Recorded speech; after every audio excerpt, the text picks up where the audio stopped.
गोदी media, BND media और भी न जाने कैसे कैसे नाम इंडियन मीडिया को मिल चुके हैं। विश्वास का जो दायरा है इंडियन मीडिया का नाम आते ही वो दायरा वहीं पर खत्म हो जाता है। जिस मीडिया को लोकतंत्र का चौथा स्तंभ कहा गया था, आज वो चाटुकारिता का प्रतीक बन चुका है। इंडियन मीडिया आज अपने निम्नतम स्तर पर पहुंच चुका है। आज के समय में इंडियन मीडिया के काम करने का जो तरीका बन चुका है, उसे देखते हुए तो इसे मीडिया कहने में भी शर्म महसूस होती है। तो आखिर क्या है वो सारी वजह जो इंडियन मीडिया को इस हद तक नीचे गिरा चुका है? चलिए जानते हैं आज की इस वीडियो में। कहते हैं कि किसी भी लोकतांत्रिक देश में मीडिया देश की जनता का अनऑफिशियल रिप्रेजेंटेटिव होता है और जनता जैसे अपना रहनुमा चुनती है, वो रहनुमा जनता की भलाई के लिए अपना काम ठीक ढंग से कर रहा है या नहीं, इन चीजों पर नजर रखना, जनता की भलाई के लिए रहनुमा से सवाल करना, जनता की समस्याओं को रहनुमाओं के सामने उठाना, ये सारे काम लोकतांत्रिक देश की मीडिया के ऊपर फर्ज है। लेकिन जब हम इंडियन न्यूज चैनल्स को देखते हैं, जिस तरह से कंटेंट वो अपने चैनल पर दिखाते हैं या जिस मुद्दे पर वो बहस वगैरह करवाते हैं या फिर किसी भी घटना की जिस तरह से रिपोर्टिंग की जाती है, उन सभी को देखने के बाद आपको अंदाजा हो जाएगा कि मीडिया की परिभाषा में इंडियन मीडिया कहां फिट बैठती है। पूरा शो देखने की तो बात छोड़ दीजिए, आप किसी भी शो के शुरुआती 5 मिनट देखकर ही अंदाजा लगा सकते हैं कि ज्यादातर इंडियन न्यूज चैनल्स किस नजरिए से न्यूज को पेश करते हैं। मीडिया का काम होता है कि जनता के मुद्दों को उठाकर सरकार पर दबाव बनाना, लेकिन यहाँ हमारी मीडिया अपनी नैतिकता के बिल्कुल उलट काम करते हुए जनता के मुद्दों को उठाने के बजाय जनता के द्वारा उठाए गए मुद्दों को ही दबाने का काम करती है। अब चाहे वो किसान आंदोलन हो, छात्रों का आंदोलन हो या फिर विपक्षी पार्टियों के द्वारा सरकार के ऊपर उठाए गए सवाल हो, एक तरह से इंडियन मीडिया सरकार के लिए शील्ड का काम करती है, जो जनता के द्वारा हर एक मुद्दे को इस तरह से मैनिपुलेट करके पेश करती है कि आम लोगों की नजरों में अधिकारों के लिए आवाज उठाने वाले लोग ही गलत और सरकार सही लगने लगती है। फिर चाहे वो किसान आंदोलन की बात हो, छात्रों के आंदोलन की हो या फिर चैंपियन पहलवानों का प्रोटेस्ट हो,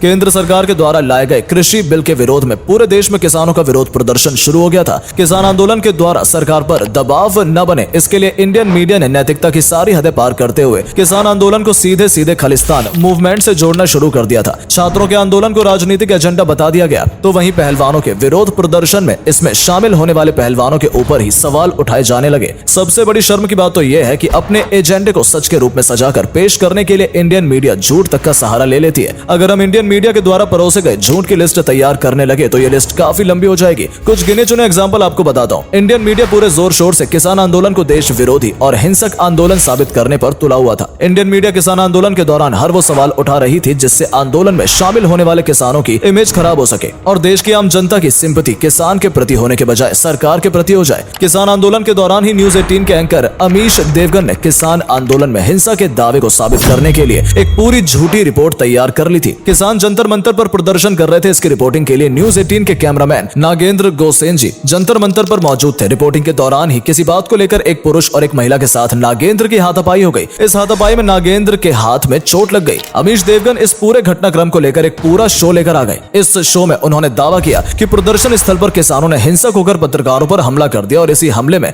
उनके कैमरामैन को चोट लग गई। 47 मिनट के अपने इस पूरे शो में अमीश देवगन यही साबित करते रहे कि किसानों ने ही पत्रकार पर हमला किया और किसानों के इरादों पर भी उन्होंने तीखे सवाल उठाए। लेकिन जब फैक्ट चेकिंग वेबसाइट ने इस पूरे मामले की पड़ताल शुरू की तो बिल्कुल अलग ही कहानी निकलकर सामने आई। यहाँ पूरी घटना ऐसी थी कि प्रदर्शन के दौरान बनाए गए मीडिया जोन से कुछ पत्रकार गलत रिपोर्टिंग कर रहे थे। उन्हीं में से एक प्यारा हिंदुस्तान चैनल के रिपोर्टर थी। वहीं पर फ्रीलांस जर्नलिस्ट प्रभजोत सिंह भी मौजूद थे। जब उन्होंने इन रिपोर्टर्स को गलत रिपोर्टिंग करते देखा तब उन्होंने उन लोगों को गोदी मीडिया कहना शुरू किया और खुद मोबाइल पर लाइव आकर वहां की सच्चाई दिखाने लगे। उन्होंने प्यारा हिंदुस्तान चैनल की महिला रिपोर्टर को भी लाइव दिखाना शुरू किया, जिससे उस रिपोर्टर को आपत्ति होने लगी और उसने उसका विरोध किया। इसी बीच महिला रिपोर्टर और प्रभजोत सिंह के बीच बहस शुरू हो गई। महिला रिपोर्टर के सपोर्ट में वहां और भी कुछ रिपोर्टर्स आ गए। उन्हीं में से किसी ने प्रभजोत सिंह का मोबाइल छीन लिया। इसी बीच वहां न्यूज 18 के कैमरामैन नागेंद्र गोसेन भी आ गए और प्रभजोत सिंह की उनके साथ भी थोड़ी हाथापाई हो गई और प्रभजोत सिंह के ट्राइपॉड से नागेंद्र गोसेन को चोट लग गई, जिससे उनके हाथ में चोट लग गई। ये पूरी लड़ाई बस पत्रकारों के बीच ही थी। इस पूरे घटना का किसान आंदोलन से संबंध बस इतना था कि ये सभी पत्रकार किसानों के विरोध प्रदर्शन को कवर करने पहुंचे थे। लेकिन अमीश देवगन ने इस पूरे घटनाक्रम को इस तरीके से पेश किया कि किसानों ने ही उनके कैमरामैन की पिटाई की है। ये रिपोर्टिंग इस तरह से की गई ताकि किसान आंदोलन को बदनाम किया जा सके। इसके अलावा भी कई सारे ऐसे मौके आए हैं जब इंडियन मीडिया के जाने माने पत्रकार फुल कॉन्फिडेंस के साथ झूठ फैलाते रहते हैं। कुछ समय पहले आज तक चैनल के सुधीर चौधरी ने भी कर्नाटक सरकार के कमर्शियल व्हीकल सब्सिडी स्कीम के बारे में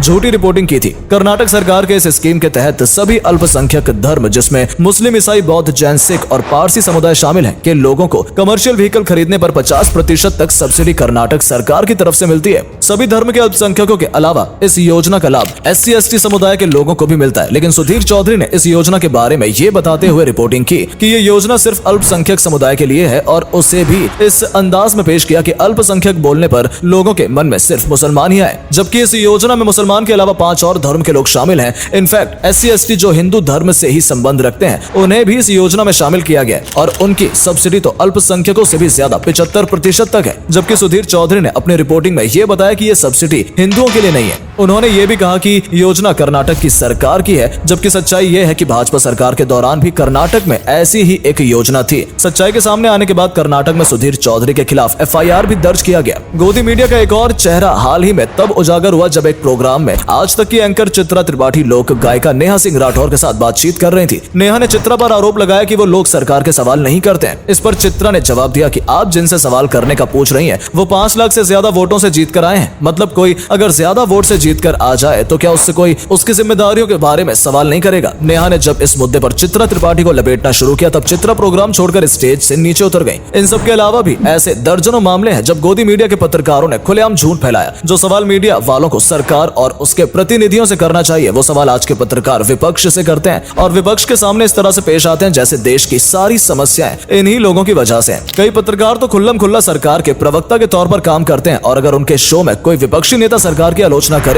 तो वो खुद उनसे उलझ पड़ते हैं। उनके सारे प्रोग्राम या तो विपक्ष की आलोचना करने के लिए होते हैं या फिर एक धर्म विशेष पर टारगेट के लिए होता है या फिर सरकार की वाहवाही करने के लिए। ये मीडिया वाले शायद ही कभी जनता के मुद्दों को अपने प्रोग्राम का हिस्सा बनाते हैं। मीडिया के इस रवैये के कारण ही हाल ही में विपक्ष के इंडिया गठबंधन ने 9 न्यूज चैनल के 14 पत्रकारों को बायकॉट का फैसला किया है। इन पत्रकारों में न्यूज 18 से अमन चोपड़ा, अमीश देवगन और आनंद नरसिम्हा, आज तक से चित्रा त्रिपाठी और सुधीर चौधरी, इंडिया टुडे से गौरव सावंत और शिव अरोड़ा, इंडिया टीवी से प्राची पाराशर, रिपब्लिक टीवी से अर्नब गोस्वामी, भारत 24 से रूबिका लियाकत, टाइम्स नाउ से नाविका कुमार और सुशांत सिन्हा, भारत एक्सप्रेस अदिति त्यागी और डीडी न्यूज से अशोक श्रीवास्तव शामिल है। अब देखना यह कि आगे इंडियन मीडिया और कितनी ज्यादा गिरेगी या फिर इनके सुधरने की भी कोई संभावना है। आपको क्या लगता है कमेंट में जरूर बताइएगा। वीडियो पसंद आई हो तो इसे लाइक और शेयर जरूर करें और ऐसी ही और भी वीडियोस देखते रहने के लिए हमारे चैनल को सब्सक्राइब